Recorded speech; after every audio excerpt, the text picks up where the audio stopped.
Hello, everyone.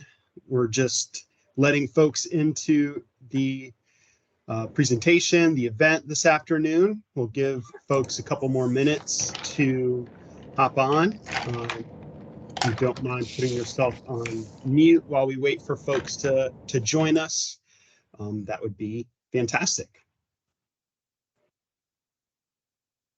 In the meantime, I'll hum your favorite Jeopardy tune. No, just not today. It's not karaoke day today for us, unfortunately. Um, but again, thank you guys for taking some time during your afternoon to spend some time with us. This presentation, as hinted on the cover here, leveraging IT services in a changing economy. Going to be talking a little bit about how we've seen the IT landscape change over the last 10, 20 years and see how Davenport Group can help you all through these changes on where we sit today. But again, I'll let kind of time go by here for another minute or so as we let some more folks hop into the meeting.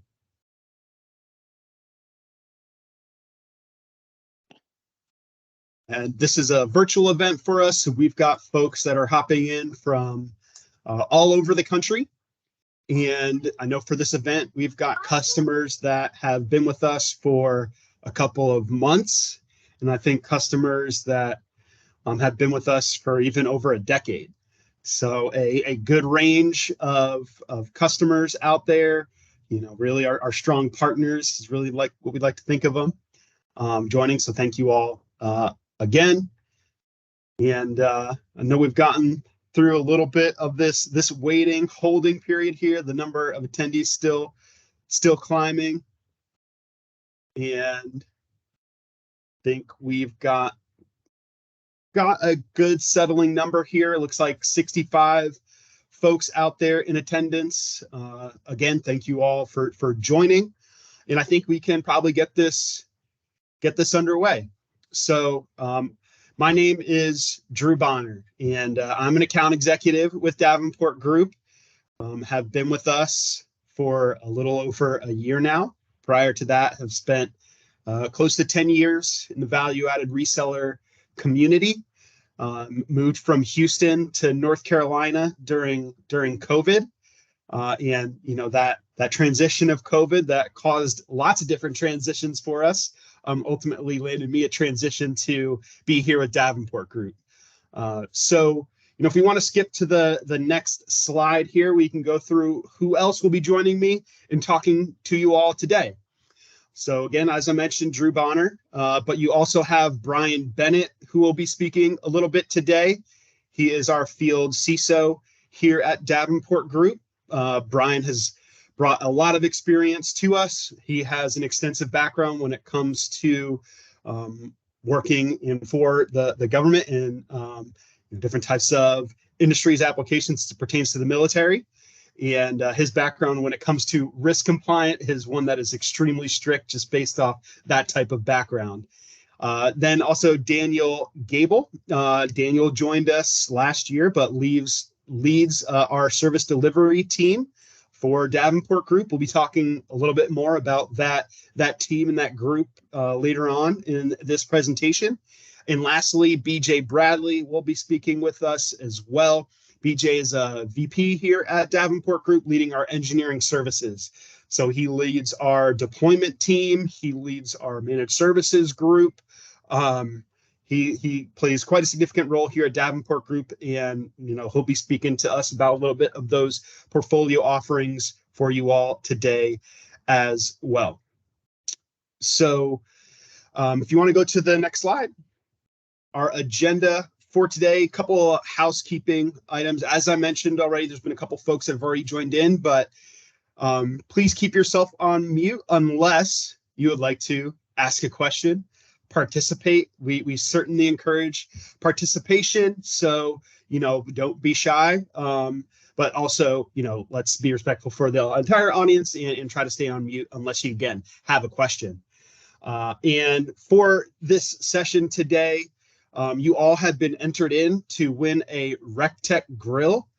I myself have a RecTech grill. It is one of the portable ones. I like to smoke some fish on it, smoke barbecue. These things are amazing, and hopefully one of you lucky folks will be able to win one today too and join the RecTech Club. I think BJ has one as well. But throughout this attendance today, we're going to be throwing in some poll questions, and you can increase your odds of winning the RecTech grill, getting a ticket, if you will, by answering and participating in those ticket or these poll questions that will be submitted during the presentation. So stay tuned to that and also participate via the poll questions. So going back here to the agenda, I'm going to be starting with a little overview about Davenport Group. There are customers on this call that have been with us for a few months and customers that have been with us for a decade. So I want to just make sure everybody's on the same page of Davenport Group, what we provide, what we offer, and really what we're about in supporting our customers.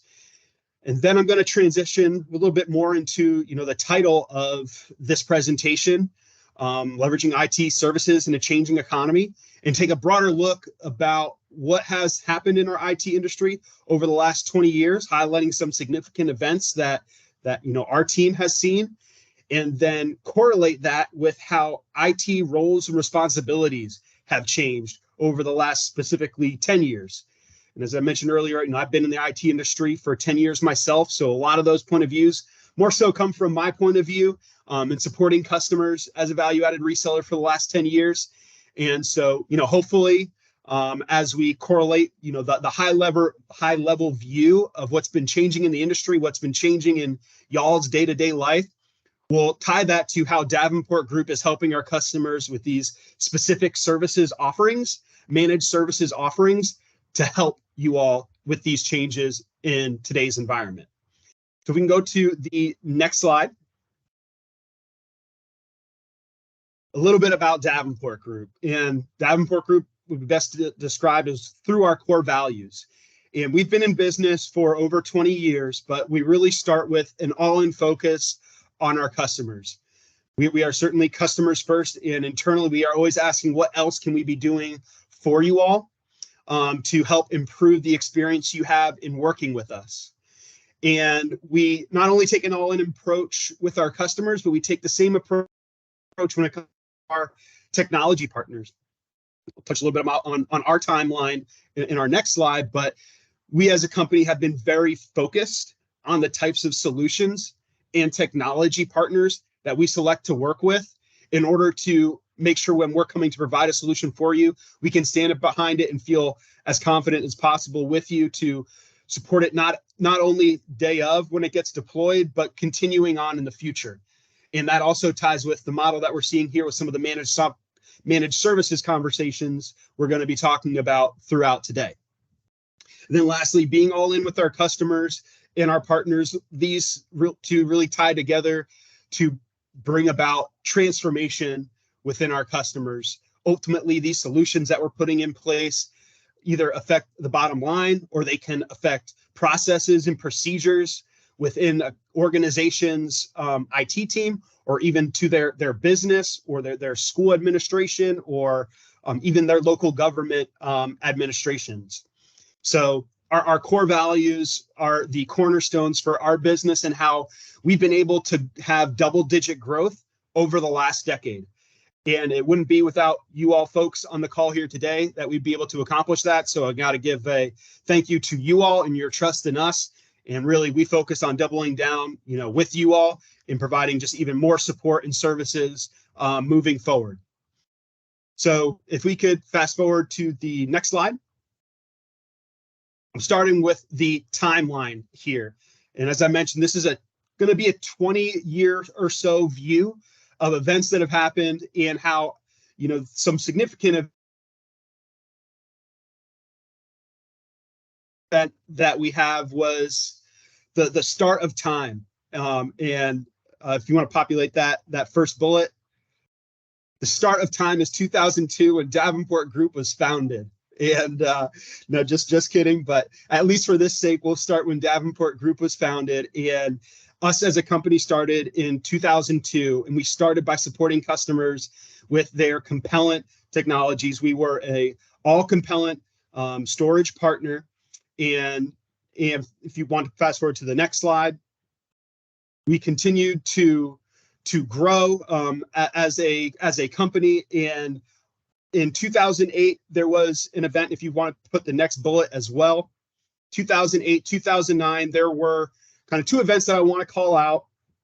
One starting in 2008 with a company called Druva. For those of you that are not familiar with Druva, you may be familiar with Dell's Apex Backup Services. So Apex Backup Services is a white glove solution with Druva on the back end. And what Druva provides is a cloud-based backup solution and different types of backup solutions at that. But their back end is AWS. And I call Druva out in particular because the cloud had been in existence for quite a bit of time leading up to this point, but the cloud was at a mature enough state that companies like AWS, they were creating infrastructure type companies within its own ecosystem. So not only was the cloud alive and well, but the cloud was really picking up steam and starting to thrive. And customers are starting to dabble their toes into this hybrid cloud, or this hybrid IT world, this hybrid cloud environment. And then shortly after, in 2009, Nutanix was founded. For those of you not familiar with Nutanix, Nutanix really pioneered the architecture of hyper-converged infrastructure. Hyper-converged infrastructure, for those not familiar with that, it consolidates your server platform, your storage platform, your networking platform into consolidated nodes. Think of them as rack servers, and then builds it into an entire cluster as well. And hyper-converged, we'll talk about this in our next slide, the roles, responsibilities.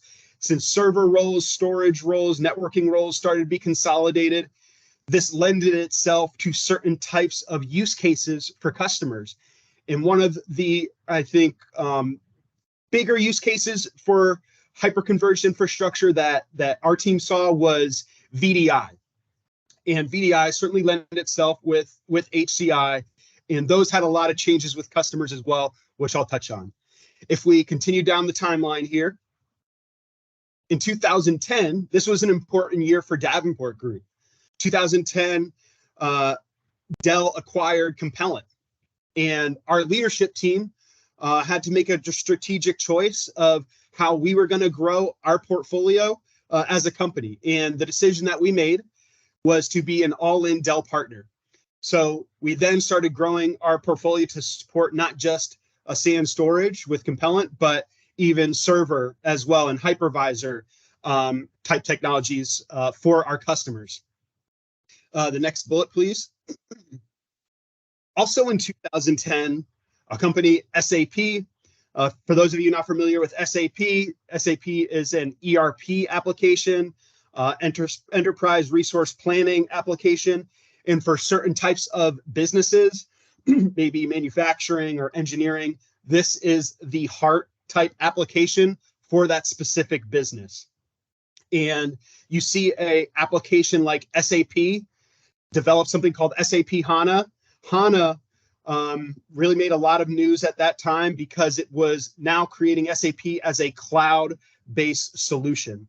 So you see a company like SAP start enabling its capabilities into the cloud. You'll see in this timeline as it continues to build out, more players are starting to almost force customers into adopting a hybrid IT environment. So next slide, please, or next bullet, please. In 2015, on the higher education space,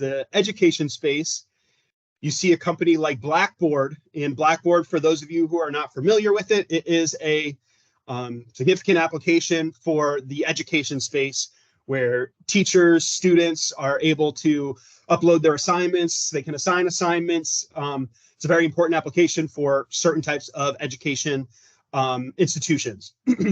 But at that time in 2015, Blackboard announced that it would be making a significant investment into AWS in order to grow its portfolio of services and offerings to its customers, and then even start hosting solutions for its customers as well. Next bullet, please. And then a year later in 2016, Dell acquired EMC. This was another very important time in Davenport Group's history because it grew our portfolio and services again. EMC brought with it VMware, and VMware has a much larger portfolio than just storage, right? VMware can play into the end user space, has a very large security portfolio. VMware acquired Carbon Black for endpoint protection, for those that are familiar with that, but also plays in the virtual desktop space as well with VMware Horizon. And we talked about Nutanix being, that hyperconverged infrastructure player for VDI use cases. So Davenport grew in our capabilities and what we could offer our customers when Dell made this strategic acquisition. Next bullet, please. A year later, in 2017, Office 365 gets rebranded to M365. So Office 365 had been out for some time at this point, but this move to M365 was pretty huge within the industry. M365 offers a lot more than just Office 365. And the solutions that Microsoft was able to provide was more than just Exchange Online. At this stage, Microsoft was also providing Microsoft Teams. We're all on a Teams call right now, dialed in. We can set up conference calls with Microsoft Teams. So Microsoft got heavy into the hosted voice space. And I also think around this time, you started seeing other players, maybe like a Ring Central or even Cisco, start moving to hosted voice. So yet again, just another huge point in how the infrastructure or applications that had traditionally been on-prem started getting forced to be put into a hosted type environment or even just outsourced. And I think we got one more bullet here. 2023, where we are today, Dell is selling VMware, still trying to sell VMware. So I put this bullet on here because, prior to Dell acquiring VMware through EMC, EMC had acquired VMware. And it's just interesting how in this industry, sometimes things can be cyclical, right? Sometimes we end up at the same place that we started. And I kind of feel that is the same way here, where VMware has become, again, its own standalone company. So really tying it all together, what is constant in our timeline in this industry is that change is constant. But sometimes change can come backwards to where we started as well, too. So if we can go to the next slide. Now I want to try to correlate these events to how y'all's roles and responsibilities have changed, at least within the last 10 years. So can we go to the first bullet here? So pre-2010, and really, again, this is more so my point of view, because I started a little over 10 years ago. I was seeing, I think folks might agree, that there were designated folks within the IT team as it pertains to the infrastructure that needed to be supported. So on a server side, there may be multiple folks within a server team, a data center server team. There may have even been a designated Exchange server person, depending on the side. Also, there was a designated network team, but those network folks may have had, I am the network admin as well as voice admin. I am the network admin as well as the firewall admin. And we'll see how that kind of changes down the road here as well. But you also notice that there's not necessarily a designated cybersecurity specialist on this particular team, but really just more kind of designated roles for infrastructure needs and support. So if we can go to the next bullet. So 2010, 2013, as I mentioned in the last slide, we had hyperconverged be brought to the table as a possible way to reinvent infrastructure for organizations. That consolidation play for server storage and networking to be brought to one. And also you saw HCI, VDI become a use case. And now the end user, their applications are being managed by the server storage team internally. So now they've got to have expertise for the help desk group. And you can see how the complexity of what is supposed to be simplifying operations could sometimes make things more complex for customers. If we can go to the next slide. In 2013, there was the Target data breach. Now, Target wasn't the first data breach that made news headlines, but I think it was the most impactful news headlines because someone like, my grandma could have asked me about it and started to get concerned about the passwords that he or she may had. And it was really more mainstream. And I think everyone in society got more aware about the security threats that exist. And so in turn, that trickled down to IT teams. And so folks started hiring designated folks within the IT organization to help with IT security and operations. If we can go to the next slide, or next point. As I mentioned, in the 2017 time, we had that Microsoft 365 explosion. And so also you had the applications like SAP and Blackboard start being hosted through these particular application companies. So IT organizations are starting to move significant applications to a hosted provider. And during that time, I would expect that some IT organizations may have lost folks within the organization, and the group supporting infrastructure may have shrunk because of the maybe thought that things should be simpler to manage if things are going to be moving to a hosted environment. If you go to the next bullet,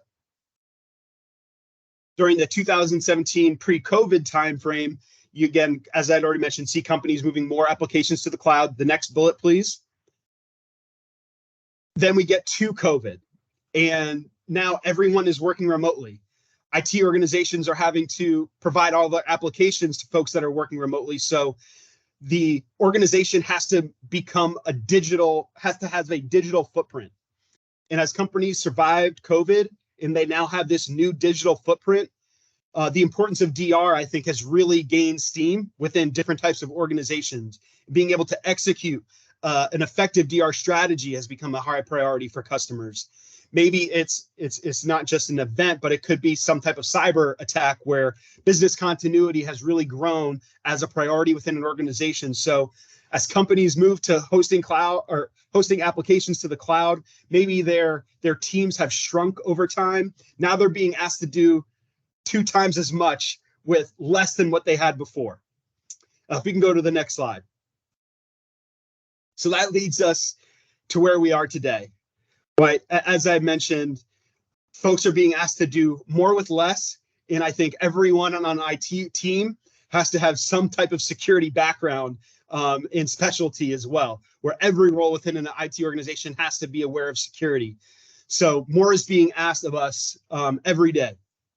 And as I mentioned at the start of this, Davenport Group has been able to grow in size because you saw the kind of strategic points of our history, how we've been able to grow. But also we've been hearing a lot of this feedback from our customers on how we can help them through these types of times where folks are being asked to do more with less. And so because of that, we've come up with 3 different types of managed services offerings for customers: DG Care, DG Secure, DG Cloud. We can get started here with DG Care as our first. So for DG Care, if you want to go to the next slide, DG Care has a couple of different flavors to it. And it really starts with a partnered support model, the DG Care Advise. So Davenport Group can help you all in supporting your systems. And a system can be thought of as a cluster of servers. It can be thought of as your SAN storage appliance. It can be thought of as your backup appliances. And, really most recently, I think back when VMware had the mandatory version 7 upgrade, a lot of customers are reaching out to us, falling behind of trying to get to that version 7 upgrade. And DG Care would have been a kind of great play on here, where we partner with you to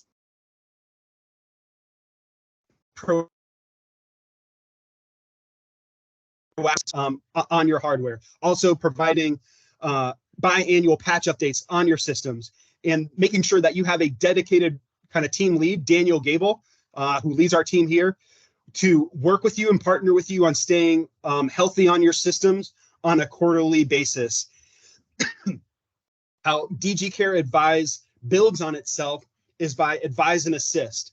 So Advise and Assist includes 40 or so, or includes block hours on an annual basis to help with you all on getting down into the weeds of other types of help that you may need in supporting your environment outside of the work that we would do as part of the version upgrades and patch updates.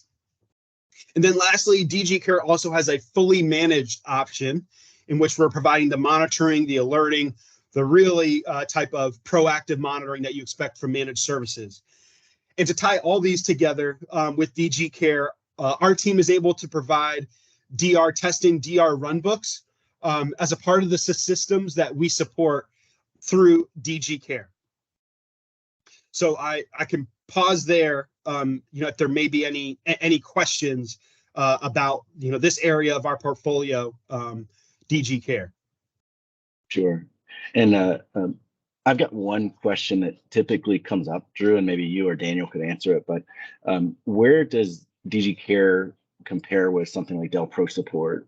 Does it replace it? How do they complement each other? Like where does that work?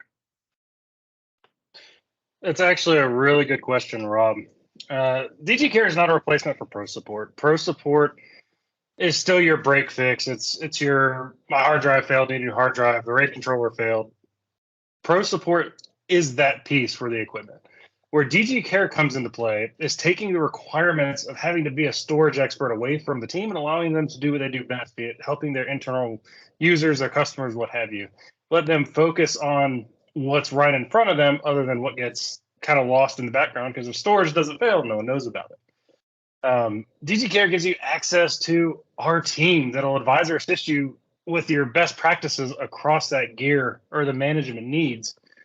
And as Drew mentioned before, DG Care also gives you a different avenue. If a case isn't proceeding apace, we can escalate that inside of Dell, use our contacts. And again, as Drew mentioned, the VMware upgrade, that big upgrade, I can't tell you how many emails flooded my inbox. Oh my gosh, what do we do? With DG Care, we're doing those nerve-wracking annual updates with you, or even we're going to help you with the pesky patches every other quarter. On top of all that, you're getting to work with with Davenport Group engineers in your environment, looking live at systems, performing health checks to make sure everything is where it needs to be. You're being proactive, and a lot of times you don't hear proactive in storage, or you don't hear those in the same sentence. Usually the only time you go looking at it, something's wrong. DG Care just gives you that peace of mind, one less thing to worry about in your infrastructure. A good question. Awesome. Yeah, thanks, Daniel. Absolutely. Any other questions? No other questions?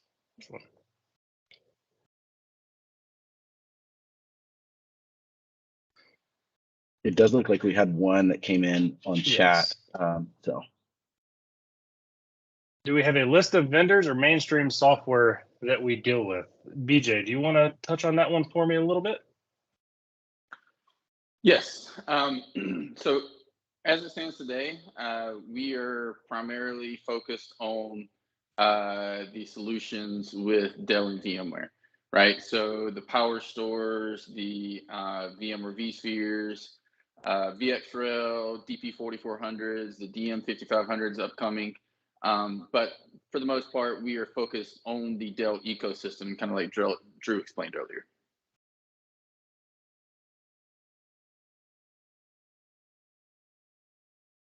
Awesome. Thanks, BJ.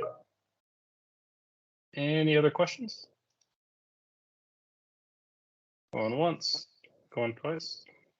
Awesome. Well, while we're on the train of thought of peace of mind, I'm going to hand this over to Brian Bennett, who's going to talk with you about DG Secure and what we can offer you there. Hey, thanks, Daniel. Hello, everyone. Good to see you all. I see several familiar names on here. Thank you for tuning in today. So yeah, a little bit about Davenport Group Secure. This is a culmination of the last couple of years of just being involved with our customers and taking a look at the current security landscape and where the pieces of the puzzles need to be put. Next slide, please. So if any of you tuned in for my summer security series, you know I'm a big fan of the numbers. I always like to set the landscape of where we are. We're starting to see the numbers come in from 2022. And I just wanted to put some of them down here. More of an impact, just awareness. But right now, just the average alone, it's 21 days for a business to go through some sort of impact from a ransomware incident. And so you think about that as an average. So of course, there's some companies that might be a little bit more dialed in, a little bit smaller. Maybe they can push through it a little quicker. There are companies I have seen to go much, much longer as far as having a business impact. And when we look at the business impact, it could be multiple things that we have to work with or work through. One of them that I typically see is, depending on how severe the ransomware is, leadership has to determine whether we are going to, pay our employees. Are we able to cut checks? Are we able to process payroll? What about take money in? Maybe accounts receivable, accounts billable, those type of departments. Those are all heavily impacted as you go through ransomware, because everybody believes, we get a cyber incident. The first thing we're going to do is we're going to restore from our backups. Well, if anyone who's been through an incident, it doesn't quite work that way. Once the lawyers and insurance companies get involved, things come to a screeching halt until everybody gets their paperwork right and everybody gets their signatures. That is all has to be in place before any of that can be done. Anytime an insurance company is involved, they're going to want forensics. So before you can go restore your servers or deploy new servers, you're going to have to take forensics images of everything that has gone through the attack to make sure that information hasn't been compromised or exfiltrated out of the environment. Another statistic that's coming out is we're seeing a huge uptick in phishing attacks since the onset of COVID, since we started sending everybody home to work from wherever they could. But we really saw a 34% increase just in 2021 alone. Probably one of the most scary ones to me is right now the average is 287 days. So that details how long the average is to identify and contain a breach. The reason why that is so scary to me is we're already talking about that's just the average, and we're looking at 3/4 of a year.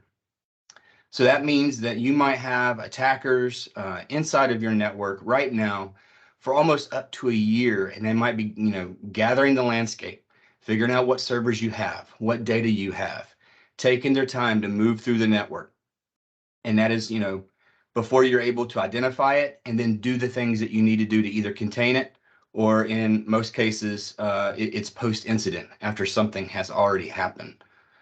And then lastly, this is one I use quite often, but it fit really good here today, is just a little over $4 million was taken for ransom from Colonial Pipeline. And those of you that are on the East Coast, all of you probably felt that for several weeks like I did. But when all of the reports came out and the information came out, it really boiled down to they had an employee that had an account that wasn't with the company anymore. That password got compromised. It was found for sale on the black market. Some malicious threat actor decided to purchase that password, and then they used it. They just logged in to see if Colonial Pipeline had a VPN service, and they were able to get into the organization from there, and then they were able to start doing their damage. So that was one of the most interesting ones here recently, and I like to keep a hold of that one because just with the two factors that I mentioned, the compromised password and the MFA, these are all things that we're seeing compromised over and over again, where we do have mitigations that we can put in place. Next slide, please.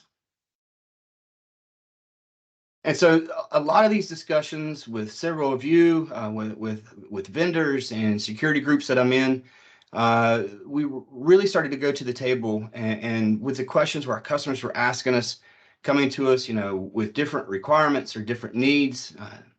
And so we started to look where Davenport Group could actually play a big part with our customers and offer some security services to help them get through some of the challenges and some of the requirements that are coming out. One of the big ones that we have been talking about a lot over the course of probably the last 18 months is the new requirements coming out from cyber insurance companies. So we are seeing requirements across the board from coast to coast with little different pockets everywhere. But some of the requirements that we're seeing that customers were coming to us is multi-factor authentication, MFA. So this is probably the biggest one that I see right now that's coming from insurance companies. And depending on where you are in a country depends on how much and how many places you've got to configure and set up MFA. But for the most part, what I typically see across the board is, making sure that we have MFA on anybody that's using VPN. Any of your remote users, your remote workforce that you sent home during COVID, how about anybody that you have vendors or contracts, subcontractors with, anybody that has access to your network remotely, they have to be challenged with MFA. Another one most recently that I started to see pop up, seems like it's in the central part of the US especially, is having managed detection and response, what they call MDR, and having a security operations center, or what they call a SOC, and all your audit logs being fed into a SIEM, security information event management. So what insurance companies are realizing quickly as they are getting more and more ransomware incidents, policy claims, is we all know it's most of our shops are 7 to 5, 7 to 6, and then people go home. Most IT staff do not have a security specialist on staff, let alone run a 24/7 shop. And so what insurance companies were realizing is, hey, there's a lot of hours in the day that no one is really watching your network. So if something was to happen during the night, nobody's aware of it. We might get notified of it, but nothing would probably get done until probably 7 or 8 o'clock in the morning. And by that time, in most cases, there's just too much damage to be done to keep the business limping along and working through that. In the case of a previous life for me, I mean, the ransomware hit us about 2 o'clock in the morning. And by the time my first engineer came on shift at 7, started looking at the logs and the alerts, we already had 3 servers that were fully encrypted. And I think there were 4 more that were just about fully encrypted through the Conti ransomware. We found out that the Conti group works with AWS and rents out really virtual compute, so that way they can propagate the ransomware farther and faster. So in just those few hours, it took our business down. Vulnerability management. I'm seeing a lot more of insurance companies require this now, and some customers have sent some of the requirements that their insurance has put upon them. But the way that they're looking at it is, if you're not doing vulnerability management, you're not doing one of the easiest things you can do. This is actually telling you where you currently have exploits now sitting in your environment. It used to be, the firewall was considered the attack point. Everything was going to try to find its way through the firewall. And now that's not really the case. Most attacks are really insider threat. It's after one of our users has already turned someone loose or downloaded a file or clicked the link. So it really becomes an inside attack. So we don't have those threat actors trying to find a hole that you've left open on your firewall. All they've got to do is get one of your users to open the attachment. And that leads right into the biggest statistics that I saw so far that come out of 2022 is still over 90% of all attacks are coming in through our email. And so these are coming in through phishing emails or masquerades. But what is happening is it's our end users. Our end users are actually the one that are taking down our business. They're the ones that's clicking on the links, following the links, or opening the attachments. Even I'm sure you've all seen the Apple put in your password or Dropbox. But most people don't even think about, well, I don't even use my Apple account with my work email. They shouldn't be asking me for my Apple password through my work email, but they still put it in anyway. And so that is the common thread, is it's the weakest link in our chain. So it doesn't matter what we do as far as our whole program goes, our users will always be the one that we're going to have to keep our eyes on and do the best that we can. And so we started bringing in, as part of our managed offering, was being able to monitor the dark web. for passwords that might have been compromised or out there for sale from your organization. We can find out if there's a password sitting out there, like what had happened to Colonial Pipeline. And what we do is we build upon that as part of our managed service with security awareness training and simulated phishing attacks. The Davenport group team will set up the phishing campaigns. They will send them out. They will collect the results. They'll schedule the awareness training. So it takes that off of your plate. It's one of the things that we need to do. But I remember what it's like to run a very small IT shop and all of the different hats that you have to wear. And so that's some of the benefit that we get to offer to our customers. Next slide, please. And so just real quick, I just want to introduce you to the pillars of what we are doing with DG Secure. We start off with advise. So one thing I haven't talked about is strategic advisory services.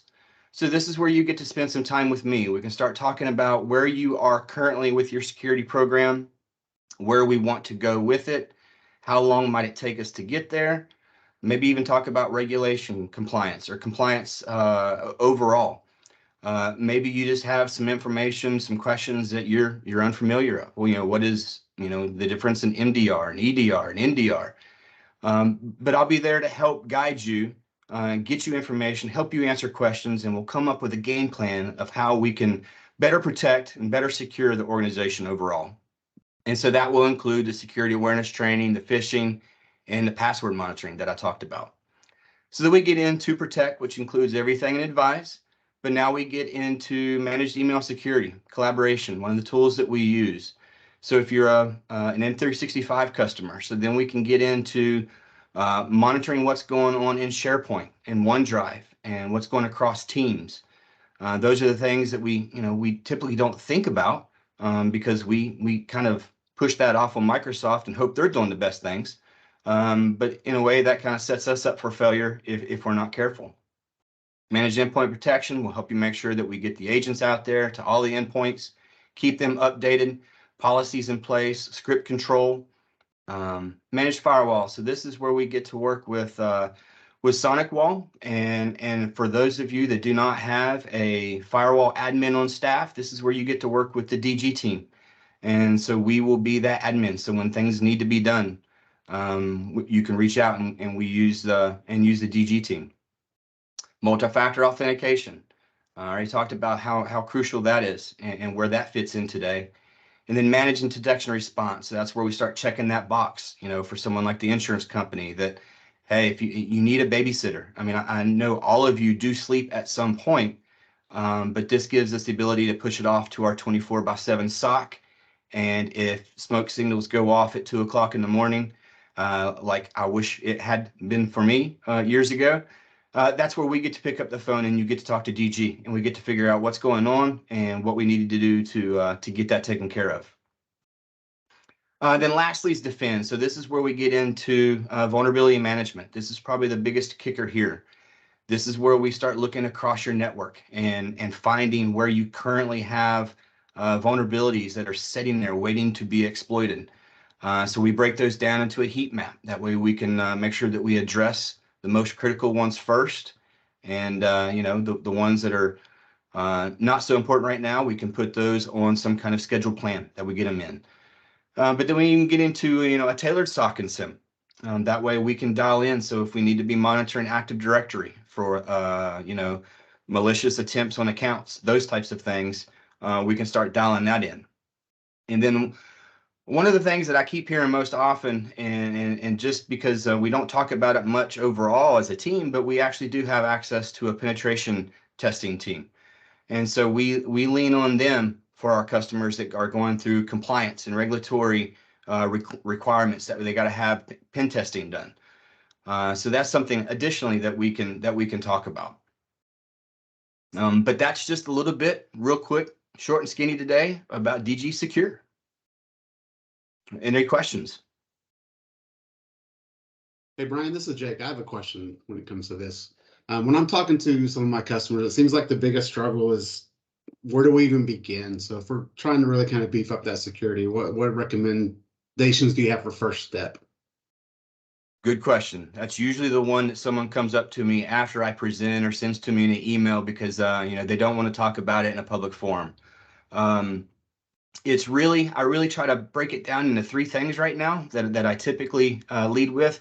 First and foremost, and probably the one with the biggest band-aid that's going to rip off the most hair, is going to be security awareness training for our end users. They are absolutely the weakest link.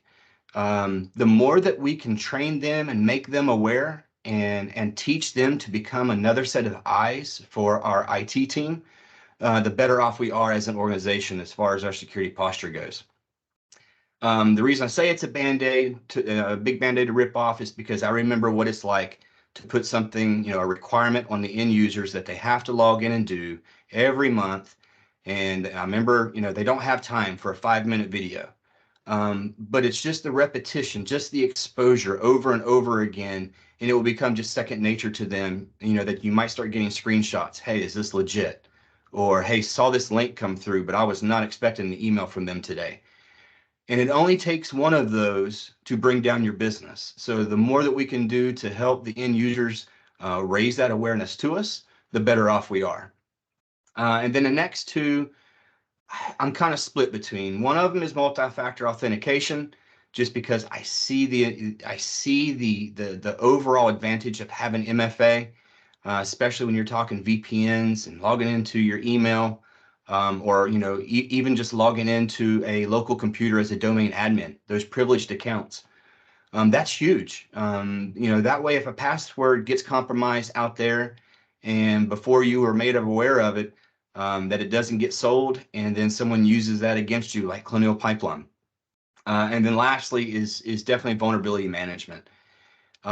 Scanning your network right now and seeing where you currently have holes, because that's exactly when I took the ethical hacker class, that's one of the very first things that they teach you to do is once you get into the environment, look for the easy targets, look for the low hanging fruit. And that vulnerability management helps bring those to the surface. So that way we can go ahead and start closing those doors. But no, good question, Jake. I appreciate that. Any other questions? Hey, Brian, it's Steve Rowland. I had a question about your managed email security. What platform are y'all using for that? Is it something homegrown, or are you aligning with another vendor? It's a partner. We're partnering with Avanon. So Avanon has the ability to hook right into G Suite and 365, and we can start getting into phishing and malware detection, even possibly data leak protection. So that's who we're working with. All right, thank you. You bet, Steve.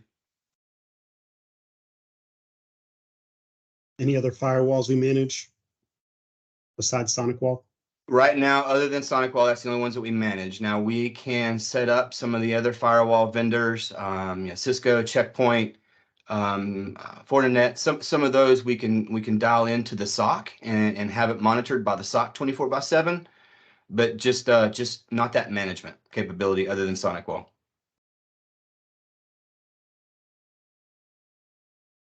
Thanks, Brian. Good questions.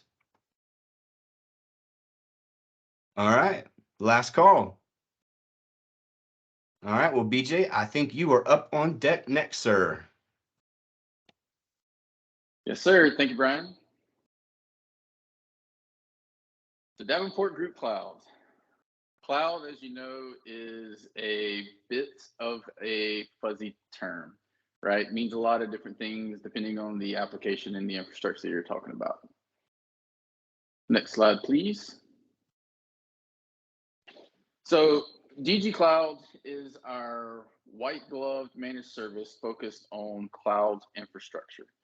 We have partnered with a few hosting providers to bring our customers an easier to consume cloud infrastructure where Davenport Group actually manages the cloud systems on a day-to-day basis. We also serve as support for those particular solutions. Depending on your preferred model, we can actually manage different sections of that infrastructure. We can go as far as managing all the way up to the OS so that you only have to manage your applications, or we can go as skinny as managing up to the hypervisor. We manage a handful of different hypervisors across VMware and Microsoft. Depending on if we're looking at vSphere, we also have situations where we can use vCloud, We also do Hyper-V and the Azure Stack HCI. Now, from a cloud perspective, we actually see a few common use cases for cloud infrastructure with all of our customers. The first being primary workloads. You can actually run 100% of your workloads in the cloud with no on-prem infrastructure. In that particular setup, you can have your active systems running in a single location in a cloud, and then you can actually replicate that same application to a different location, a different geo from within the same cloud. So you can get the same level of availability that you can get with on-prem. It's just living in different locations, you know, within a single cloud provider. Now, it's not a very common use case for our customer base. There are some business cases where it makes more sense to offload all of that. You may be going through an acquisition and you don't want all of the hardware on the books. You might not want to, you know, have to have a lease or, you know, a big loan to purchase all the equipment. So in those particular use cases, it makes sense to just 100% run in the cloud. However, again, probably not the route I would go. Most companies have a primary data center, and most people want to keep, you know, their production data on-prem. Now, the second most common use case that we see is for backup replication. This is where you can actually send a copy of your backups and your backup data off-site to the cloud. Most of our customers, you know, they'll have a primary location and they'll have a secondary data center where they have a level of redundancy in place. They may be doing stretch clustering. They may be doing, you know, active passive with storage replication, a handful of situations there. However, you also need to keep a copy of your backup data much further away. So for example, your two production facilities might be, you know, 5, 10, 20 miles apart. And then you need to keep your backup data in another geo, 100, 200, 300 miles away. You know, it's going to be cold storage. It's going to be slow to recover. However, you have to have that third copy of your data in a worst case scenario. To me, this is a very common use case for DG Cloud because when you have to have a location, you know, 100, 200 miles away, it's tough to support. It's tough to have the staff, just the travel time. You got to have the separate hardware. You got to have the separate data center or co-location there. And so that's where we can come in with the DG Cloud, and we can set up an environment, whether it's on a VMware environment or an Azure environment, and you can actually replicate that information and take advantage of shared infrastructure. Right, you're not having to pay for all of those other things. You're getting the reduced cost of sharing infrastructure with other customers. Now, the last use case that we're seeing today is disaster recovery as a service. This is for our customers that have a primary data center, but they don't necessarily have a second location. You may not have a second data center, and you may not be able to buy, you know, 2x of your production equipment.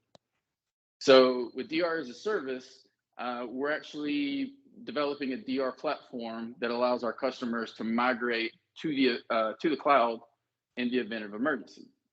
Now, we use different replication technologies depending on, you know, what your on-prem data is, you know, whether it's vSphere or Hyper-V. But in those particular situations, Davenport Group manages and monitors that configuration, right? We're going to have the hardware running at that second location. We're going to manage that hardware. We're going to monitor it. We're actually going to perform a yearly test with you. And then we're there to help you in the event of a disaster. So, you know, an event happens, maybe a ransomware event like Brian was talking about earlier, maybe a power outage, maybe a you know, absolute worst case scenario where a building's burning down. In those particular situations, we are your DR partner. Not only are we providing the cloud infrastructure where you're replicating that data over to, but we're actually going to be there with you to manage the failover, assist you with planning through that situation, no matter what pops up along the way. And if you've been through one of those situations, you know things are going to pop up. And then we're there for once everything is set up and you have your production equipment back up, we'll work with you to fill that your applications back over to your production facility. Hey, BJ, we had a question in the chat. Are we the provider for the cloud storage, or do we use a third party for the cloud storage backups? And is that the Apex Backup Services or something different?